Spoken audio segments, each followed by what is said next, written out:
Përshëndetje, unë quhem Erina. Ne këtu do të bëjmë hyrje në një kursi për diagnostikimin e hershëm të diabetit të tipit të dytë. Ky udhëzues klinik që jep rekomandime për depistimin e popullatës do të kryhet në zyrat e mjekëve dhe në mjediset e tjera të kujdesit shëndetësor, pra në ambientin ku ju punoni për ditë. Çfarë është e rëndësishme të dini dhe pse është e rëndësishme që të bëhet ky diagnostikim?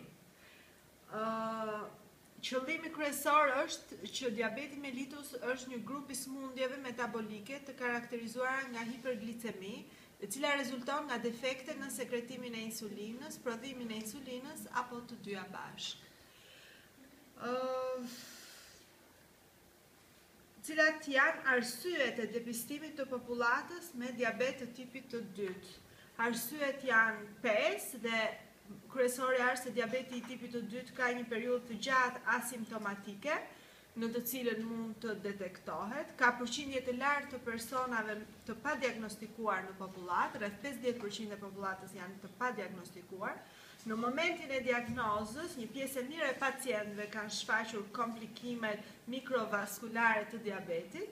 Prevalenca e diabetit po rritet në mbar botën, përfshirë dhe në Shqipëri, dhe prania e efekteve afatgjata nga komplikacionit e diabetit është shumë e dukshme në njerëzit të cilët nuk janë diagnostikuar hershëm. Pika e dytë që do të arsyetojmë është dëmtimet e diabetit të tipit të dytë.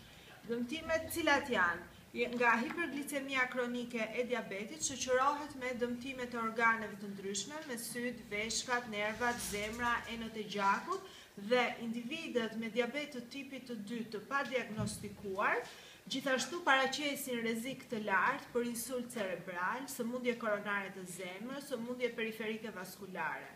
Ndërkohë që si rezultat i mos diagnostikimit të hershëm dhe trajtimit të menjëhershëm do të zvoglohej dukshëm komplikacionet e diabetit, duke hartuar një program për depistimin e popullatës. Cilat do të ishin përfitimet e këtij programi depistimit të hershëm? Përfitimet do të ishin përmirësimi i cilësisë së jetës, që rezulton nga paksimi i severitetit të diabetit nga diagnostikimi dhe trajtimi i hershëm i tij, zgjatja e kohës së fillimit të komplikacioneve dhe paksimi i hospitalizimeve, që janë një kosto si për individin ashtu dhe për shoqërinë.